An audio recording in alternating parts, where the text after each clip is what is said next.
Welcome to the Lincoln City Library's Lunch at the Library series.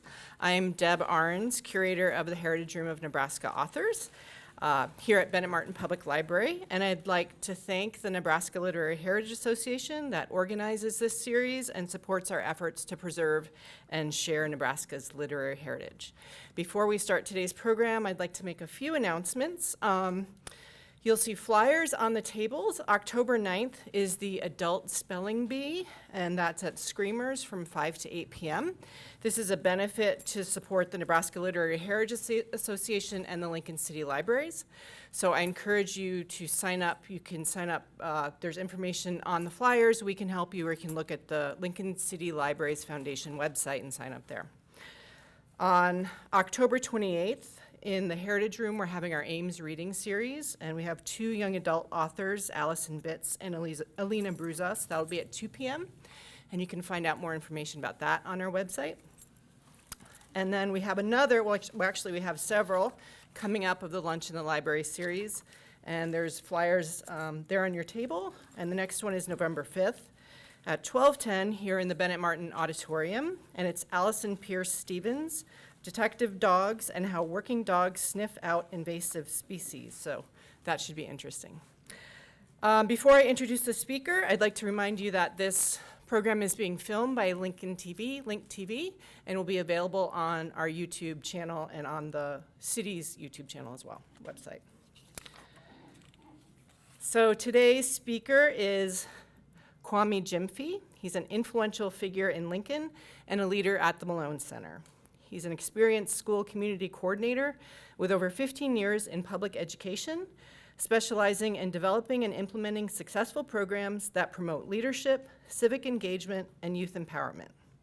Kwame sustains impactful initiatives such as the New American Youth Leadership Academy, Future Harvest Project, Human Connection Strategies Training Program, and Check in Nebraska Initiative, and he's part of the Malone Center leadership team. So please welcome Kwame.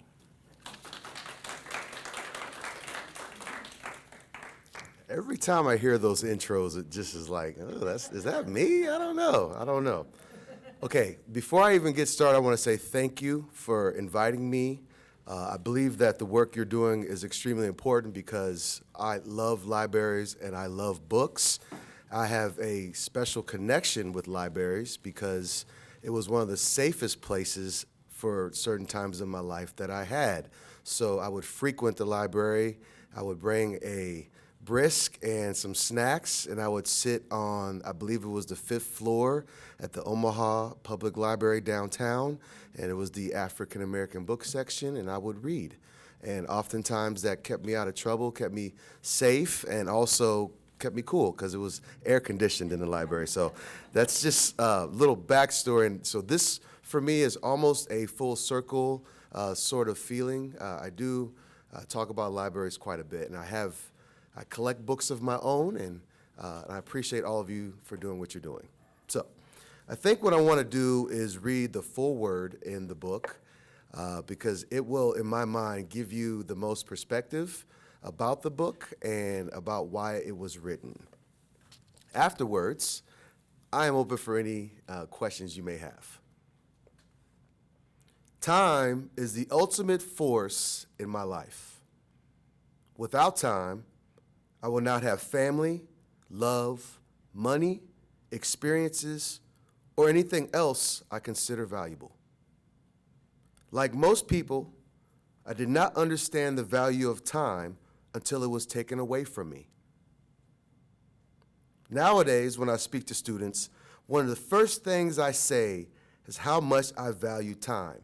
And I promise I won't waste theirs if they stay focused and listen. With that in mind, I say thank you for taking the time to read this book. My hope is that by the time you are done reading it, you will be inspired to continue your journey. If time is to be appreciated, it is during our lifetimes that we should seek to make it last as long as possible by never giving up. I did not want to write this book. Initially, it took me several years and the gentle nudges from those close to me who knew my background to start the process.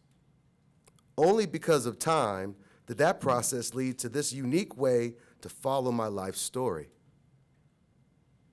I did not look at myself as someone special or different. I always say that there are people who have gone through so much more than me that deserve your attention. Yet, my experience in psychology tells me that pain is not an exclusive proposition.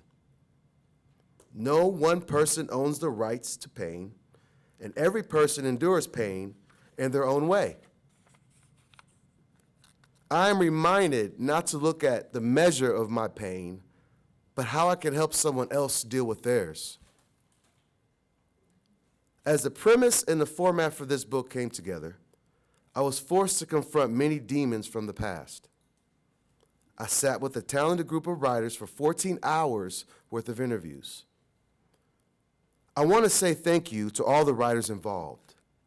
Jan Bretz, Lucier Fakinlede, S.C. Huddleston, and Lashonda Nemox. I want to give a special thanks to the editor, Cindy Conger, for her encouragement, skills, and guidance in completing this book. During the interviews, I remembered things long forgotten. I was constantly reminded of the ripple effect we have on others' lives. Those ripples have positive and or negative ramifications. I think about the people that my poor decisions have had a negative effect on all the time. To them, I say, I am sorry. You do not deserve that. I swore to myself many years ago that my legacy would not be about my mistakes, but my achievements. We do not know what happens after we die. No one has been able to come back and tell us. What we do know for sure is what we have left behind in the memory of others, the ripple effect. You will be remembered in either a positive or a negative light, depending upon others' experiences with you and the people you have influenced. Many people will not be remembered at all. One of my biggest fears is not being remembered in a positive light. My definition of heaven and hell is how one is remembered. Some would say I have lived several lives. I have met many amazing people along the way who did not make this book. There was not enough room to speak about everything I have done or everyone I have encountered, primarily because I wanted to focus on the overall journey and the lessons that could be learned. I have done my best to change the names of everyone written about in this book, with a few exceptions.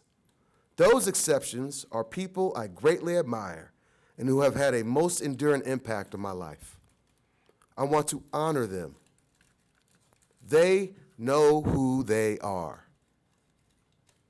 I don't talk in depth about my love for boxing or hip-hop music growing up. Many stories of racism were excluded because those stories can be heard over and over again in every day in America. There was much loss along the way. Young lives taken before life truly had meaning. I often see their faces in my mind, a constant reminder of why I do what I do. When you close this book for the final time, all I ask is that you reflect on your life and ask yourself how your time was spent. Then, I want you to go outside into the world and have a positive impact on the people you come in contact with. Remember that what you see on the outside does not always reflect what is being carried on the inside. So give people the positive energy that they need in that moment. Once again, thank you for your time. So, I don't want to give away a lot of the book because honestly, there's so much to go through, and I'm 51 years old now, but it is fair to say that I have lived several lives. What I will share is something that's in the beginning of the book. And I'll just tell the story and let you go back and reread it for yourself. So during a school day, an officer was on his routine beat, driving through a neighborhood. As he was driving through the neighborhood during this weekday, he noticed a kid playing in the street. This would have been normal if it was after school or if it was the weekend. But since it was during the school day, this is where he took pause. So he goes up to the kid and asks the kid, "What are you doing? Where do you live?" The child tells him, "I'm just playing. I live right up there in those apartments." So the officer asks the kid if he can go up to the apartment with him. He does. Officer knocks on the door. No one answers, so he opens it up, and he finds 3 other kids inside. He finds one in a crib who's 6 months old. He finds one sitting on the floor eating snacks off the floor, and he finds one in another bedroom who's 5. The child that he found in the street was 8 years old. So I was the 2-year-old on the floor eating the snacks. So the officer waited at the house for approximately an hour before he took the children down to the police station. There, the children waited until mother came to pick them up. It took her 24 hours to get to the police station the first time. She was giving her kids back to her after a court date, and then she continued to do the same behavior, abandoning the kids 2 more times before a neighbor called the officers. The neighbor had watched the kids for 24 hours and called the officer. That last court appearance, the mother did not show up.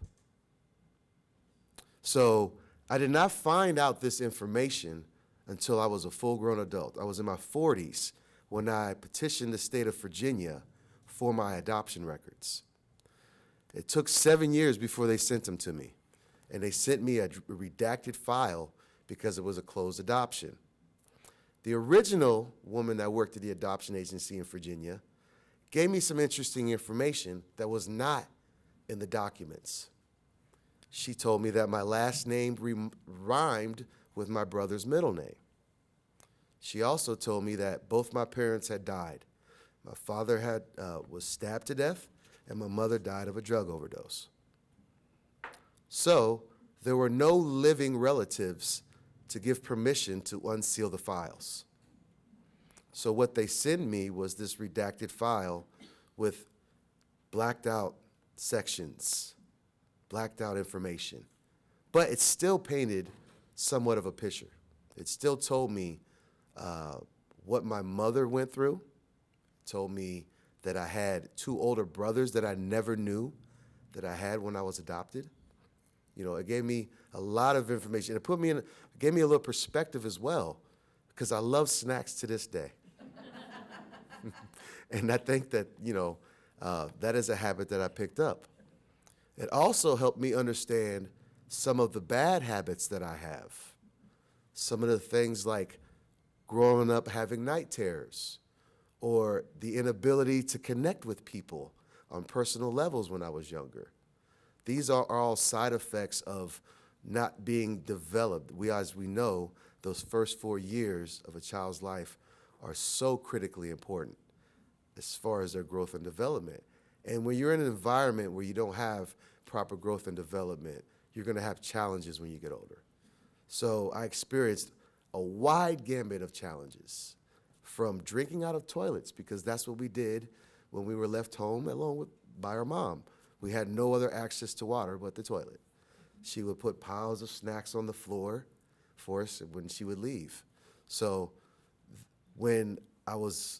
after I got adopted for the first few years, because of the high anxiety, because of the unfamiliarity, because I was in an orphanage for 2 years before I was even adopted, it was very difficult for my adopted parents to deal with what I was going through.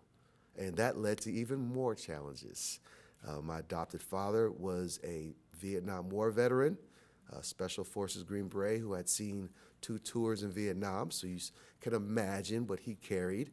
And my mother was an immigrant from Germany who actually watched the bombers fly over her village on bombing runs when she was 7 years old. So when they adopted me, they were a little bit older. But All of that, all of those challenges, I am still here today. And I believe that my calling is to take the experiences that I've had in life and to look into the eyes of our young people and to tell them, I understand where you're coming from. I promise you, I have been there. There are very few things. There are some challenges that young women face that I do not have experience with. But other than that, going through the system, going through foster care and group homes and Boys Town and prison and trying to reacclimate to society, having to learn how to deal with abuse and gang violence and some of these other things, all gave me a foundation that I never felt sorry for myself, and I never blamed anyone else. I do understand the importance of how environment plays a role in our outcomes. I recognize that, but I also recognize that I have an opportunity to fix those things, in one way, shape, or form that I did not in the beginning. So you mentioned Boys Town and prison. So what was your turning point? So the turning point, I would say, so that's a great question because it's layers.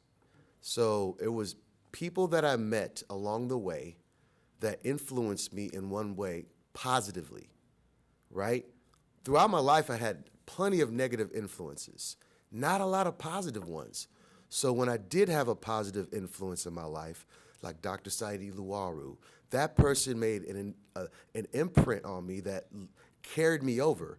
One thing I keep in mind is, for all the situations that I've been in, I still have had a keen sense of understanding about what I was doing.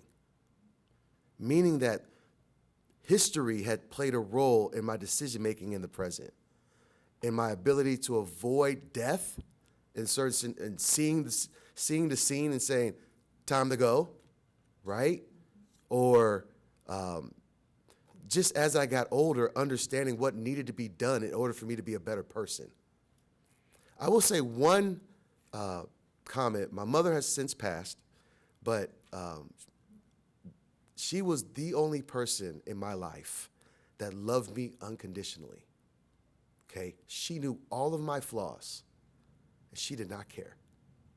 So she gets credit in the forefront for what she did. When I'm in the streets and she knew I was struggling and I would stop by, she would slide me the money, on the sneak, just, where nobody could see it. But then she told me something when I got older. She said that I don't know if you're familiar with Omaha. They have the Crossroads Mall. It's now closed. There was a store called Woolworth's in the Crossroads Mall. And Woolworth's had a cafe. I'm sure you remember the Woolworth's cafe, where you can get a burger, fries, all that kind of stuff. So my mother worked in the Woolworth's cafe. And she told me a story about how me and some friends had came into the cafe, and we'd been running the streets. I'd been up probably, who knows how many nights, and I had that street aura that I brought into the cafe and made everyone, including my mother, feel uncomfortable. And later on in life, when she told me that right there, that piece reminded me of the impact just me walking in the room can have on the room. So I'm very aware and cognizant of my presence in areas and how I project my presence. Thank you for that question. Any other questions for me? I'm not sure how to ask this. My husband had 6 foster sons as a single adult male back in the 70s and 80s, and we had 3 since we'd been married. I would say half of them are successful, the other half are not. They still got all the love, all the care, all the education, and we're still, as they are young adults, still trying to make things work. My husband is like you, never say never, unconditional love, and I've got to the point where I had to build a wall and say I can't do this. Any advice? So, yes. First, if that person who is adopted, who's gone through foster care, has not had therapy as part of their life on a regular basis, they're going to struggle. So I will say that one of the first things is I'm an advocate for having someone where you can get it out, where you can get it off your chest, where you can talk about the nightmares, you can talk about the intrusive thoughts and everything that comes along with the trauma that you've inherited, because that's a key piece. Most foster care, I would say almost every one of those foster care kids has inherited some level of trauma from the parents or from the environment, right? You add that onto whatever trauma that they've induced or been a part of in their lifetime, and now you've got someone with layers of issues to deal with. And quite frankly, one person or a family is not enough to deal with that. You have to have a team of people to help them deal with that. And that team has to almost have an exhaustive tank. You know what I mean? A tank that doesn't end. Because eventually, I will say, once that person gets into the 30s, and after that frontal lobe is fully developed, because I think that's a key point. Your frontal lobe is not fully developed until you're 25. And then for someone that's experiencing trauma in their life, that add on some extra years for that before they really get to the point where they understand perspective and they can cognitively think about what they're doing in their life. So I say have patience. You know what I mean? Don't exhaust yourself for them, though. You know, your peace is the most important thing. Your peace. They will eventually figure it out. Sometimes it takes longer than others. And if they don't figure it out, that is not your fault. That's just the cards that were dealt. You know what I mean? I graduated from Boys Town with 72 students, I believe, in our class. And I believe we have a mortality rate about 20%. A high number of our student body have passed away. And we understand that a lot of that has to do with the environments that we grew up in, and it's just the toll that it takes on you mentally and physically. So longevity oftentimes is not the case for foster kids.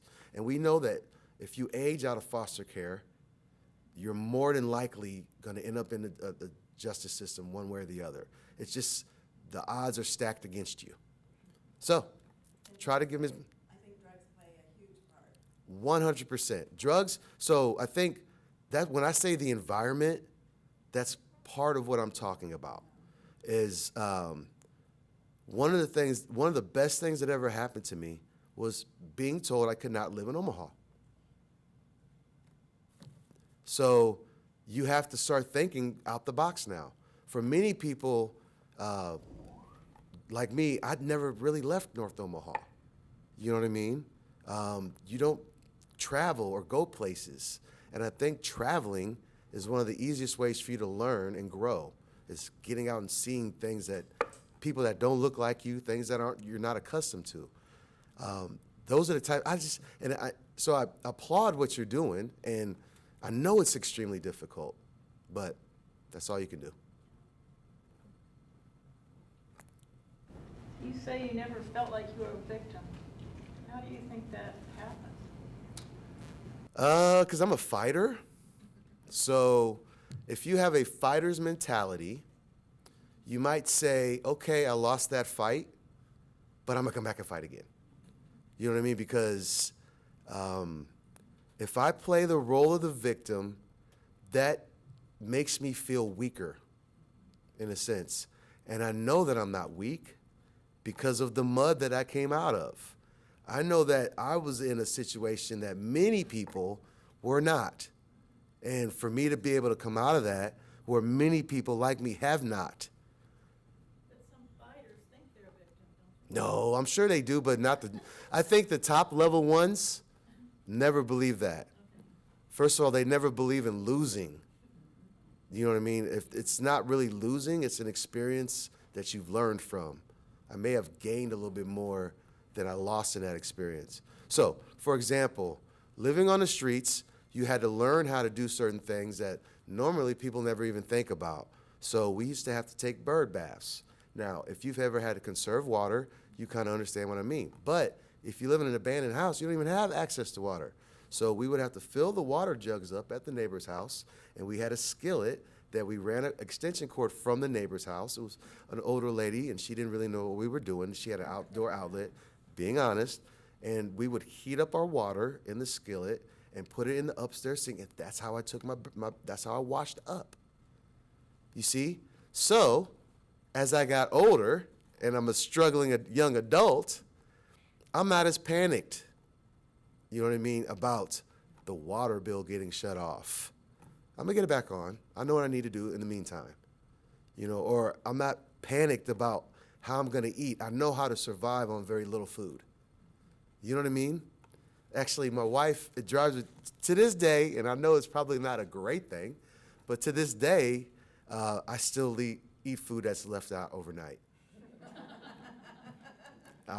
Because it has never bothered me, and I just know that I'm okay.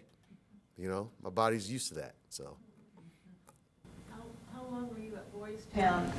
Okay, 2 years I was at Boys Town, from 1990 to 1990. I'm the class of 92. So it's the last 2 years of school? Yes, I graduated high school from Boys Town. So yes, I got there my sophomore year, but as you know, when you're going through the system, it's chaos. So technically I was a sophomore, you know what I mean? But credit-wise in school, I was not. I was originally at Burke High School, so I was the last class that was considered ninth graders in middle school. So I started high school as a 10th grader. So starting high school as a 10th grader and then not going to classes or, you know, just being in the streets. So Burke High School was 110 blocks away from my house. So I'm not going all the way out there when my survival was in my neighborhood. So you got in trouble in school and got kicked out? Well, no, I actually, I ran, and I don't want to give away the book too much here. No, that's fine. I will say that there was instability in the home, and I was trying to get away from that, and I did understand that going to school meant that they still had access to get me, you know what I mean? So that's why I kind of shied away from that. But if you get an opportunity to read the book without me spoiling it, you know what I mean? I saw somebody else had yes. Well, don't spoil it, but can you tell us a little bit about going to Africa? Oh, yes. So, rewind, I was working at Lincoln High School, and I'm in charge of African American Caucus, and I'm starting to do a lot more community-based activities, and then COVID hit. So everything shut down, and I'm sitting at home trying to figure out what am I going to do with my time. So I'm a firm believer in growth and development. I never want to stop growing and learning. So I dedicated my time to studying African history. Not just African history, I went through Africa and the diaspora, meaning the areas around the world where Africans settled. That's about 100 million Africans in the diaspora. So I learned about different cultures, the many different languages, the groups of people in Africa. And then I focused on my history. Because if I'm going to talk about African history to people, if I'm going to write curriculum for Lincoln High School for their African history classes, I think I should go. So I got in a car accident, and it was not my fault. And I decided to take the settlement money and plan a trip to Africa. And I actually went by myself. It was a 3-week research trip.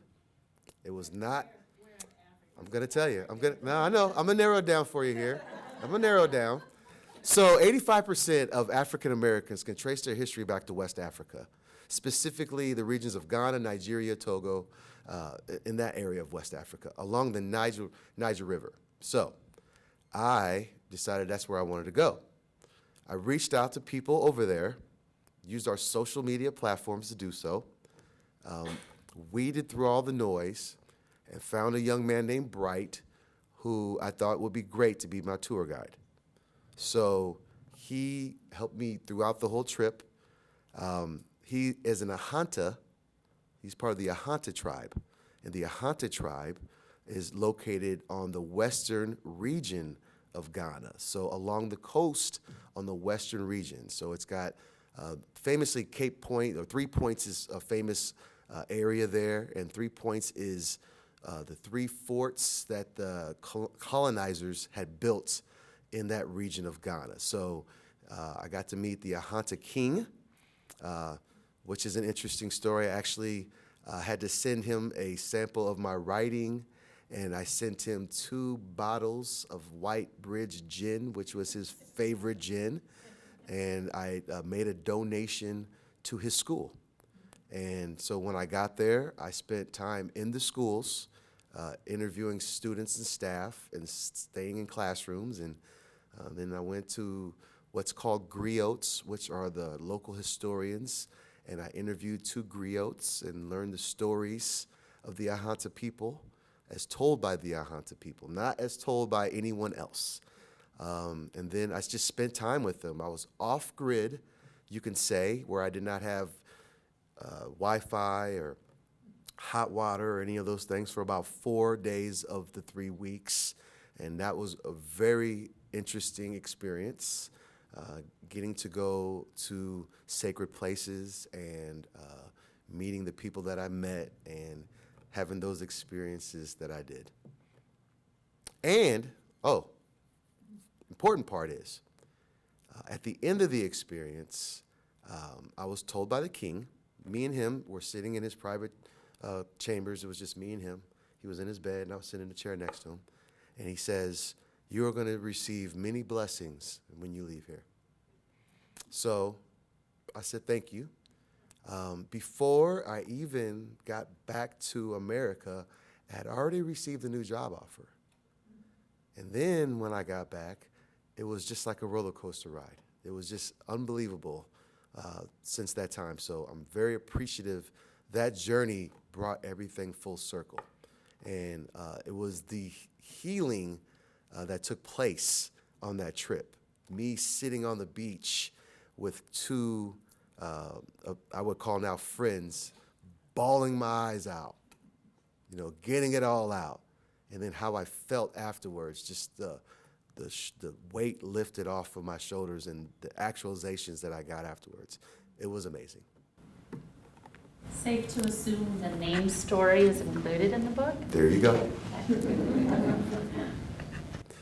Did you ever connect with your family? That is also a great question. So, you know how they have these different sites where you turn your DNA in and they send you back information about where you're from and all that good stuff. So I did that. And in the process of that, other people who had been on that site that had done it before, they start popping up. People start popping up, right? So I had all these people start popping up. What was interesting about it is the last name of some of the people that popped up rhymed with my brother's middle name. So what the woman from the state of Virginia had said to me, I was like, oh, so these might just be my people. So a couple of them reached out. We are now Facebook friends. And there is a trip that's getting planned.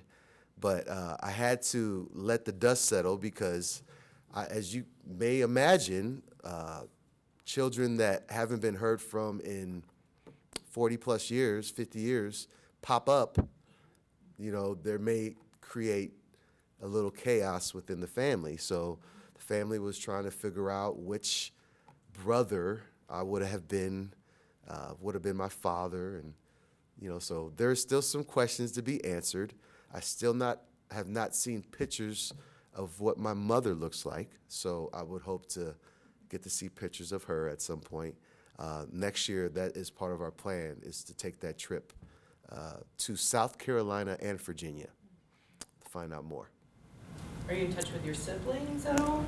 So yes, my youngest brother, we haven't spoken in a while, but the brother that I was adopted with, we have contact. I have yet to have contact with the 2 older siblings. They're still trying to figure it out. Yeah, because apparently my papa was a Rolling Stone.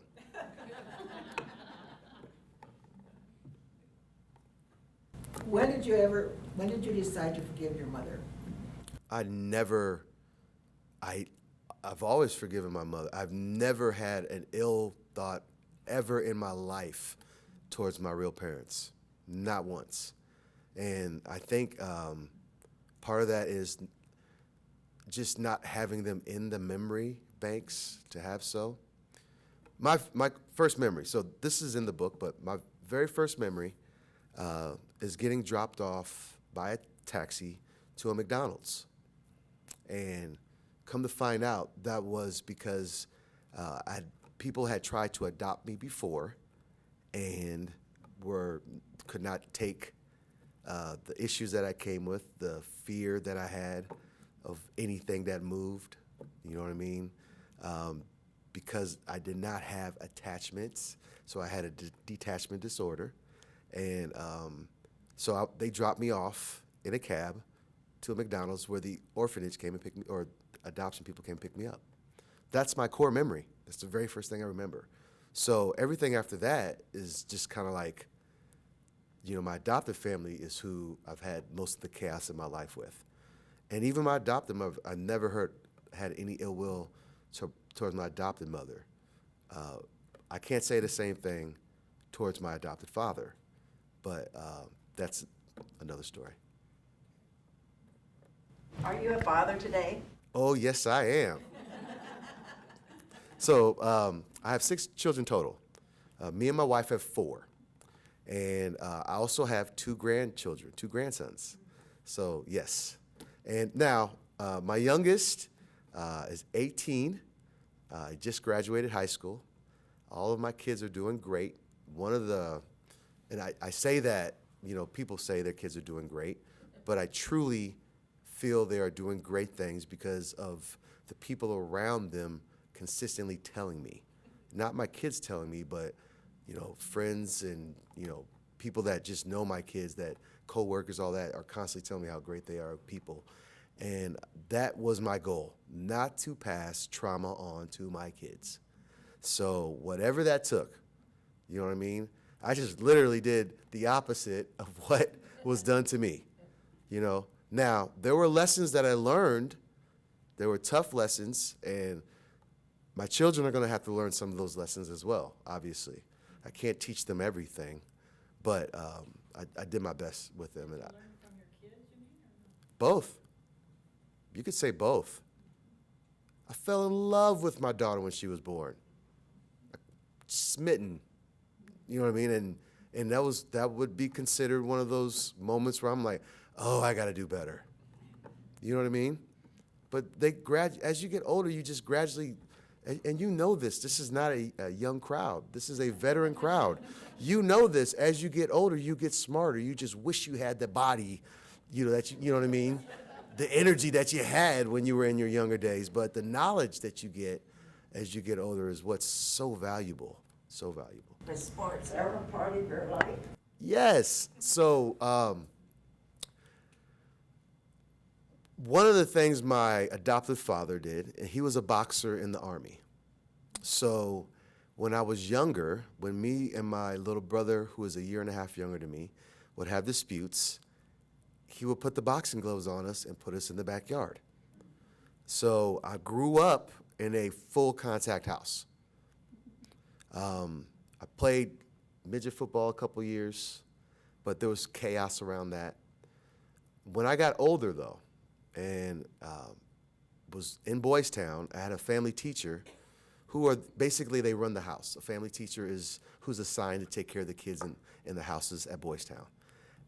My second family teacher, his name is Robert Crawford. I'll say his name because I use his name in the book. He's an influential person in my life. He understood the chaos that I had came from and the cloud that you have. There's this cloud that covers a kid that has this chaos. It's so difficult for them to see through it. You need people with that lighthouse to give them some guidance to get through that mud and that cloud and that darkness that they're in. So he was a former professional baseball player, and he said to me, well, why don't you play in sports? And I was like, okay. So I joined the football team late. I was a late arrival my junior year to football. And my senior year, we had a really good football team, and I was excited to be a part of that. And I ran track, and I played basketball, and I had colleges that wanted me to come play football for them. And so sports, to this day, is foundational. When I moved to Lincoln, eventually I decided I needed to give back. I did not want a job or just be a person that takes. I had a job in sales, and you know that's a take kind of job. I wanted to give back, and I thought to myself, well, coaching would be a great way to do that. So my very first coaching job was 5th and 6th grade boys basketball team.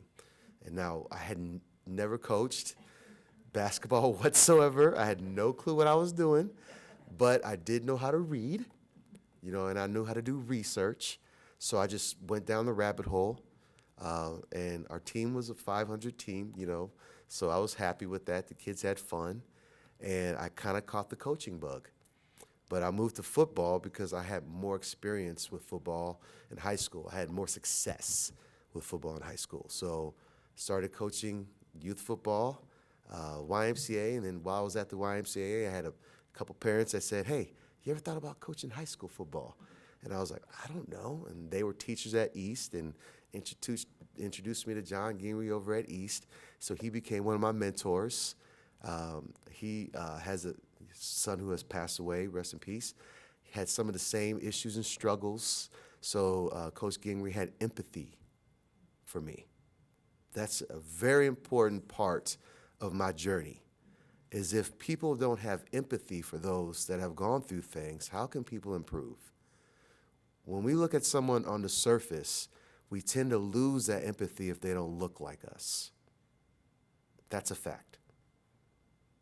That's when we need to have even more empathy. That's when you need to double down on empathy, when it's people that you don't look like, people that you don't have those shared experiences with, because you don't know what they've gone through. And remember, I was talking about earlier, no one person has a market on pain and suffering. You know what I mean? So I have had people in my life that have had empathy, that have seen me and said, he is more than what he has, than what's happened in his life. He is much more than that, and have given me great opportunities so that now I can do these things right now. I can stand in front of groups of people, stand in front of auditoriums full of people, and talk about my experiences. I can own it. For many years, I was ashamed of it. I hid. For many years, most people did not know I had ever been to prison, because I changed who I was, I changed how I was, I changed how I talked, and I disguised that. Because I said, I'm not a convict, I'm not a felon. I made a mistake, right? And you're gonna stamp me for the rest of my life because of that? That's kind of crazy, considering all the things that people have done that they've gotten away with in our society. So I'm very appreciative for those people that have shown empathy towards me. So every single kid that I coach and that I meet, pretty much every single person that I meet, I go into that conversation with that lens of empathy and listening to that person and hearing that story. That's how I connect. Did your time in prison help you come to grips with, you say, this isn't who I am. Come to grips with either, I'm going to be someone different, or no, this is who I am and I better deal with it. Was prison, and I know it's not this simple, was it helpful or a negative? It's both. Yeah. I would say it depends on, first of all, your mindset going through the process. If you own your mistakes, if you own what you've done, then the process is going to be a little bit easier, and you're going to be a little bit more open to change. If you're still in a mindset that it's the world against you, it's the world's fault for everything that you have. You know, it's your parents' fault for everything that's happened to you. And I get it. There's these outside influences that, yes, they do have a major role in it. But in the end, in those split seconds, because most crimes is just in split seconds, that's your decision in that split seconds, that 30 seconds that crime takes place. So, going to prison, knowing that I still had tools. I wasn't all the way toolless. You know what I mean? I could read. I could adapt. I could learn. And there were people in prison that were extremely intelligent, extremely intelligent, could have been great people that made mistakes that'll never get out of prison. And I learned from them. And then, as you're in there, the longer you're there, you have these dreams about being free. And then you wake up and you're still in prison.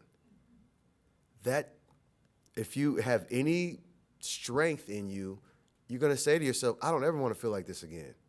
And you're going to do whatever it takes to avoid that, whatever it takes to avoid it. And like I wrote, time is the most valuable thing I have in life. I understand that more than many. When you get time taken away from you, even to this day, it has an impact on my life. The time that I lost. And I'm behind schedule. You know what I mean?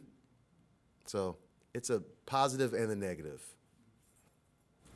Was your living situation kind of stable before that, or was there some kind of relief in having stability and food and? Like 3 hots in a cot? Is that what they say? So, of course it was not stable. That's the reason why I was put in a situation to put myself in prison. The neighborhood that I was in got indicted. The whole neighborhood did. The feds came in, did no-knock warrants on 3 different houses. It was like 3 in the morning. Confiscated all this stuff. Arrested a bunch of people.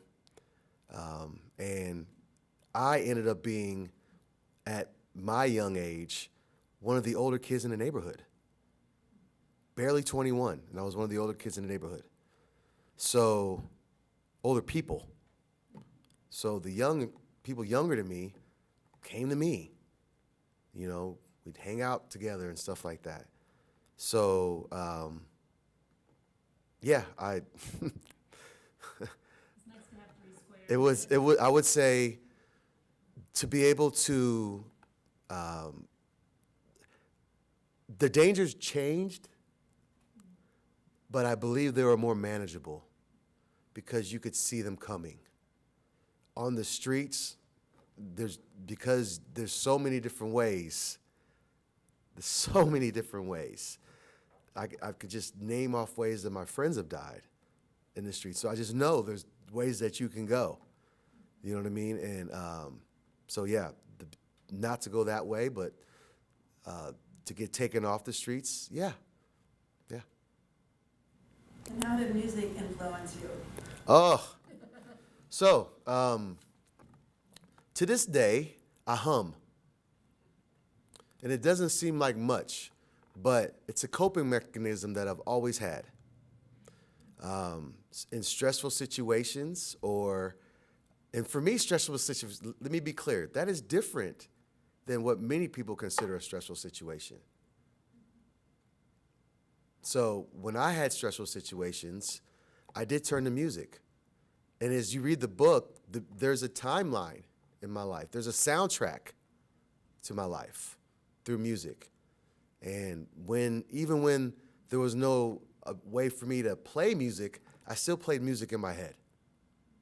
I still had songs that got me through days. And I understand the influence of music. It's something I talk about all the time. I was influenced by the music I was listening to. Okay? It's what it is. Music has power. You see? And my generation was introduced to a genre of music that had extremely high influence. Hip hop has extremely high influential power. I mean, as you can tell, it went from being a music genre that started in the ghetto to now you hear it on Downy commercials, and you know what I mean? It's everywhere. You can't hardly sit still. Right. So it is that powerful. And the industry, the music industry, understood that. And for my segment of the population, they introduced us to music that wasn't necessarily the best for us. And the influence from that music wasn't the greatest for us. Now, free speech is important, don't get me wrong, but what you put in front of the audience is also important. And we were given a blueprint that was not necessarily the best one. Do you see what I'm saying? You know, the music influences you. To this day, I promise you. I have kids, let's say I have a student, and I could tell you these stories all the time, who has had issues at home, has been struggling, has issues coping and dealing with people, right? So they come to school and they're, you know, in their little bubble, they might have their hood up, they'll have their headphones on, and they're listening to music. That music is serving them multiple purposes. Do you see? So I understand that. I might ask them, what are you listening to? That tells me a lot. If they're willing to engage and let me know what they're listening to, that tells me a whole lot. And then I can know where to go from there. I still like to listen to Lawrence Welk once in a while. There you go. You know, it's all that There you go. kind of lost. Now, I don't listen to just hip hop. So the public library exposed me to everything. One of the first classical musicians that to this day I am a fan of is Yo-Yo Ma. I actually checked out a CD. It was the best, one of his best, greatest hits. I had in my little hole in the wall where I was living, I did not have cable. I only had public access television, plus a couple of the other regulars, you know, with the the antenna deal, the round one. So I would watch the PBS, NETV at night, and I saw Yo-Yo Ma performing. It was a concert, an outdoor concert, and I was just enamored by it. I just thought it was the greatest thing. I was, you know, it was new in a sense to me as a young adult. So I go to the public library and I looked them up and I checked it out and I started listening to it. And to this day, it's one of my favorite artists to listen to. So music is very. Our generation said Elvis was no good. Yeah, well, yes. Well, I think this might be a good time to thank you for being here and present you with a Lincoln City Library's t-shirt. Oh. Just about libraries. And thank you so much for sharing your stories.